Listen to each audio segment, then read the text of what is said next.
जय हिंद दोस्तों, बिना एग्जाम दिए एसएसबी इंटरव्यू देने का मौका आपको फिर से मिलने वाला है और अब इस बार मौका मिल रहा है आपको एनसीसी स्पेशल एंट्री के थ्रू। तो दोस्तों, ये खुशखबरी है उन सभी प्यारे कैडेट्स के लिए जिन्होंने एनसीसी का ट्रेनिंग किया है और एनसीसी का सी सर्टिफिकेट उन बच्चों ने हासिल कर लिया है। तो दोस्तों, अगर आपके फ्रेंड सर्कल में भी वो दोस्त हैं जिन्होंने एनसीसी किया है, सी सर्टिफिकेट लिया है और वो भी बी ग्रेड के साथ, तो इस वीडियो को देखने के बाद उनको शेयर जरूर कर दीजिएगा। कहीं ऐसा ना हो कि इस फॉर्म को भरने से वो वंचित रह जाए। साथ ही एक और इंपॉर्टेंट बात कि इस बार जो है नंबर ऑफ वैकेंसीज भी बंपर है, तो अप्लाई करना ना भूले। हो सकता है इसी अटेम्प्ट में उनका रिकमेंडेशन हो और ये वैकेंसी सिर्फ उन्हीं के लिए आई हो। तो आइए स्टार्ट करते हैं आज का वीडियो।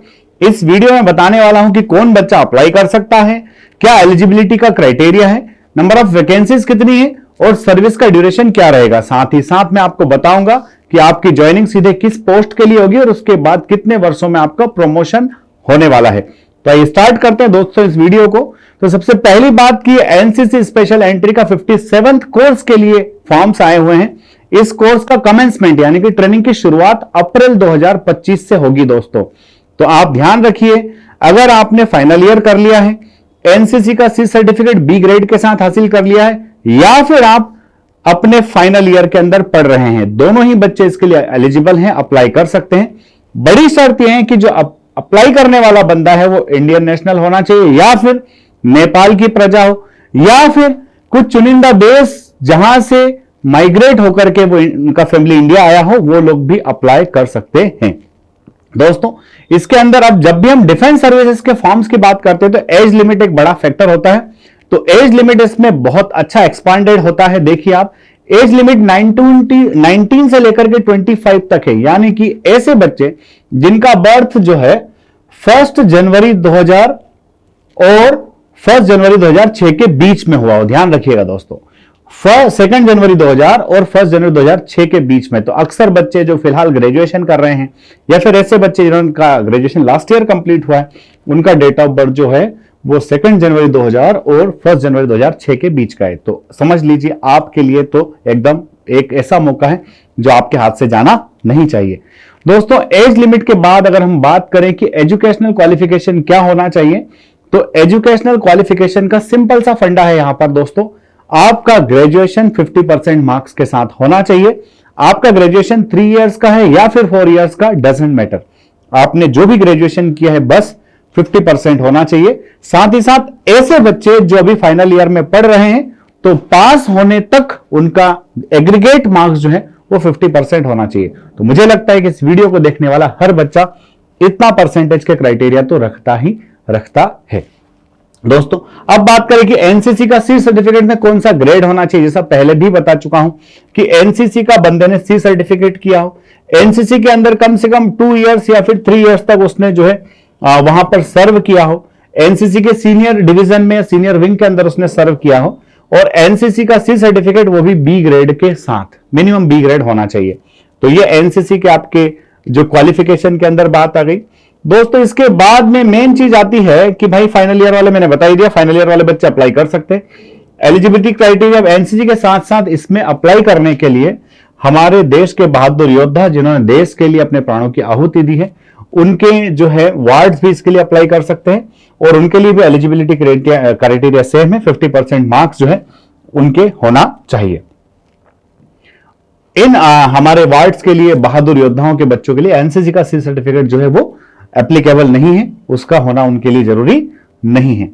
आगे बच्चों, दोस्तों बात करते हैं कि भाई नंबर ऑफ वैकेंसीज कितनी है। तो टोटल नंबर ऑफ वैकेंसीज जो है 63 वैकेंसीज जनरल कैटेगरी के यानी कि ओपन फॉर ऑल है, और साथ ही साथ 7 वैकेंसीज हमारे जो है बैटल कैजुअलिटीज के जो हमारे वार्ड्स हैं उनके लिए है, यानी कि टोटल वैकेंसीज मेन के लिए 70 है, बंपर वैकेंसीज है। एनसीसी वुमेन के लिए 6 पोस्ट है, जिसमें 5 पोस्ट जनरल कैटेगरी के लिए और 1 जो है वार कैजुअलिटी के लिए है।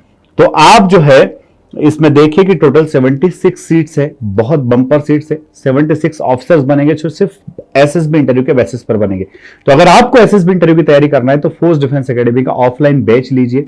आपका कम्युनिकेशन, आपका अवेयरनेस और आपका सेल्फ कॉन्फिडेंस, ये तीनों चीजें यहां पर आकर के एकदम बूस्ट होने वाली है। दोस्तों, वैकेंसीज के बाद में अगर हम बात करें कि भाई टेन्योर कितना होगा, तो इनिशियली आपका टेन्योर 10 इयर्स के लिए होगा और वो एक्सटेंडेबल होगा 14 इयर्स तक। दोस्तों आज की तारीख में यही होता है, हर आदमी लगभग 10 से 15 साल नौकरी करना चाहता है, उसके बाद उसका जो है कुछ और करने का इरादा होता है। तो शॉर्ट सर्विस कमीशन में आपकी ये सारी जो इच्छाएं हैं वो भी पूरी होती है। पीरियड ऑफ प्रोबेशन कितना रहेगा भाई? तो 6 मंथ्स का प्रोबेशन पीरियड रहेगा। 6 मंथ के बाद आप जो है कमिश्निंग के 6 मंथ के बाद आपका जो है प्रोबेशन पीरियड रहेगा। नॉर्मली आराम से बंदे उसको कंप्लीट कर लेते हैं। दोस्तों इसमें इंपॉर्टेंट चीज एक और बताता हूं कि ट्रेनिंग का ड्यूरेशन कितना रहेगा। तो ट्रेनिंग का ड्यूरेशन जो रहेगा वो टोटल 49 वीक्स की आपकी ट्रेनिंग रहेगी।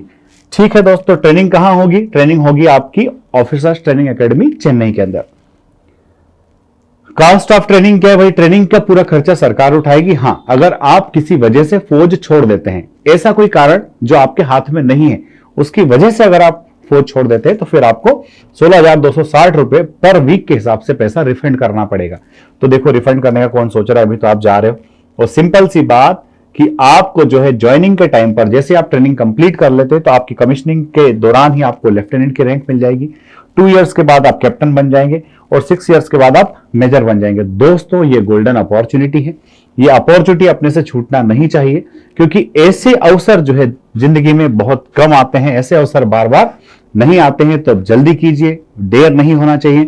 एनसीसी स्पेशल एंट्री के 57th कोर्स के लिए आप अभी जाइए, तुरंत अप्लाई कर दीजिए और एसएसबी इंटरव्यू की प्रिपरेशन के लिए इस चैनल को सब्सक्राइब कर लीजिए, क्योंकि एसएसबी वर्ल्ड एकमात्र ऐसा चैनल है इंडिया में जो आपके पीपीडीटी के लिए आपकी बेहतरीन प्रैक्टिस करा रहा है। और पीपीटी के साथ साथ साइकोलॉजी, जीटी और आईओ तमाम वीडियोस यहां पर मौजूद है, जहां से आप अपना एकदम बेसिक तो कंप्लीट कर ही सकते हैं। अगले वीडियो में फिर मिलते हैं। जय हिंद, जय भारत, इंकलाब जिंदाबाद, भारत माता की जय।